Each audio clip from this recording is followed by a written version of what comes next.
Litre ethanol America से खरीदा जाएगा। मल्लारविंद जी, जो नितिन अमेरिका से इथेनॉल खरीद के, अमेरिका का कूड़ा खरीद के हमारे देश की गाड़ियों में ठूसा जा रहा है, जिस वजह से गाड़ियां खराब हो रही हैं। सारे देश के लोग दुखी हैं क्योंकि हमारा प्रधानमंत्री कमजोर है। आज हम लोग गडकरी जी दावा करते किसानों के लिए कर रहे हैं, वो अमीर हो जाएगा। अमेरिका का अमीर होगा, अमेरिका से इथेनॉल होगी तो अमेरिका का किसान अमीर होगा।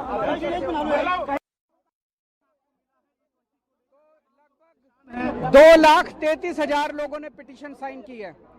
उनकी पिटीशन लेके आज हम प्रधानमंत्री जी के पास जा रहे हैं और उनसे निवेदन कर रहे हैं, आप हाथ जोड़ के। तो ये गडकरी जी के कॉन्फ्लिक्ट ऑफ इंटरेस्ट का ही मामला है, इंटरनेशनल प्रेशर की आप बात कर रहे हैं। देखिए, पूरे देश में अगर E20 थोपा जा रहा है तो ये गडकरी जी के बस की बात नहीं है, ये कैबिनेट डिसीजन है।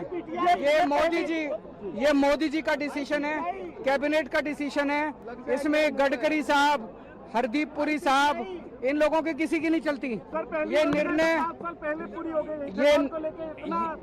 निर्णय जो है ये मोदी जी का है, कैबिनेट का है, और ये केवल और केवल ट्रंप के दबाव में किया जा रहा है, क्योंकि ट्रंप के दबाव को मोदी जी बर्दाश्त नहीं कर पा रहे। सर, ये धरना बैठिए, आप भी बैठिए। ये धरना कब तक जारी रहेगा? आप बैठिए, बैठ के साथ ही आप भी हमारे साथ नारे लगाइए।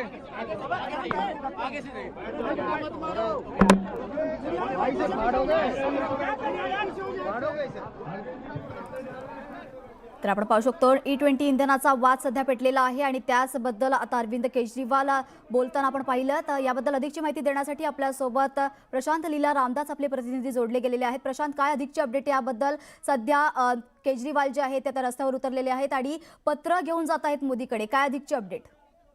बरोबर आहे, E20च्या इंधनामुळे ज्या पद्धतीने गाड्या खराब होतात असा आरोप करत आम आदमी पक्षाचे संयोजक अरविंद केजरीवाल हे सध्या फिरोजशाह रोडवरती आहे आणि तिथून त्यांचा प्रयत्न आहे की 7 लोक कल्याण मार्ग जिथे पंतप्रधान निवासस्थान आहे, ज्याला सेवा सदन समजलं जातं, त्या तिथे जायचं आणि पंतप्रधानांना जे देशभरातून त्यांनी स्वाक्षऱ्या एकत्र केल्या आहे, साधारणतः 20 लाखाच्या जवळपास त्यांनी स्वाक्षरी एकत्र केलेल्या आहे। E20च्या विरोधामध्ये आंदोलन त्यांनी सुरू केलं होतं। त्या संदर्भात आपल्याला माहित असेल की यापूर्वी त्यांनी राजधानी दिल्लीतील मावलनकर सभागृहामध्ये या संदर्भात E20च्या संदर्भात त्यांनी नॅशनल टाउन हॉल आयोजित केला होता। त्यानंतर त्यांचा हा दुसरा कार्यक्रम आहे ज्यामध्ये अरविंद केजरीवाल जे आहे ते पंतप्रधान निवासस्थानापर्यंत मार्च करण्यात त्यांनी आवाहन केलं आहे, पण त्यांना तिथे दिल्ली पोलिसांनी थांबून ठेवलं आहे आणि त्यामुळे तिथे जोरदार आता सध्या हद्दुबंदी सुरू आहे। पण महत्त्वाचं म्हणजे पंतप्रधान नरेंद्र मोदी यांची भेट घेऊन ते प्रयत्न करताय की E20च्या संदर्भात त्यांना निवेदन द्यायचं। स्टुडिओ निश्चितच धन्यवाद प्रशांत दिलेल्या सविस्तर माहितीसाठी।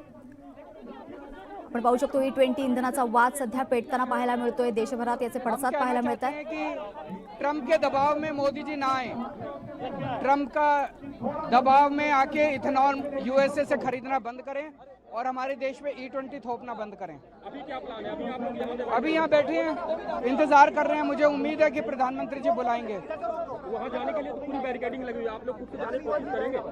देखते हैं, प्रधानमंत्री जी को मैसेज भेजा है कि हम मिलना चाहते हैं। आपकी प्रोटेस्ट का क्या होने वाला है गवर्नमेंट का, आपको लग रहा है? देखते हैं, उम्मीद पे दुनिया कायम है, संघर्ष जारी रहेगा। पेट्रोल के साथ तो होने वाला है, डीजल को भी अब करेंगे।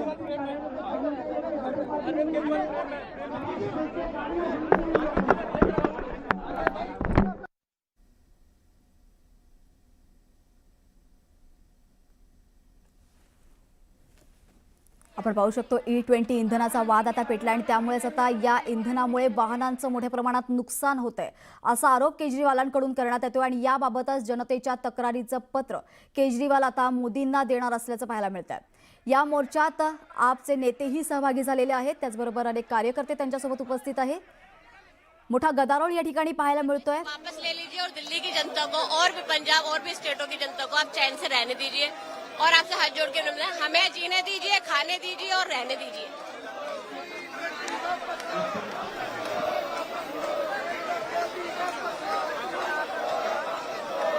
दरम्यान आम आदमी पक्षाकडून आता सध्या घोषणाबाजी देखील सुरू झालेली आहे। ठिय्या मांडलेला आपण पाहू शकतो या ठिकाणी आणि आता इथेनॉलमुळे कशा प्रकारे वाहनांचं नुकसान होतंय अशी तक्रार केजरीवाल यांच्याकडून करण्यात येते। अनेक तक्रारी त्यांना प्राप्त झालेल्या आहेत असंही त्यांचं म्हणणं आहे आणि त्यामुळे त्यांनी थेट निशाणा साधलेला आहे पंतप्रधान नरेंद्र मोदी यांच्यावर आणि हा कुठेतरी कॅबिनेटचा निर्णय असल्याचं देखील त्यांनी म्हटलेलं आहे।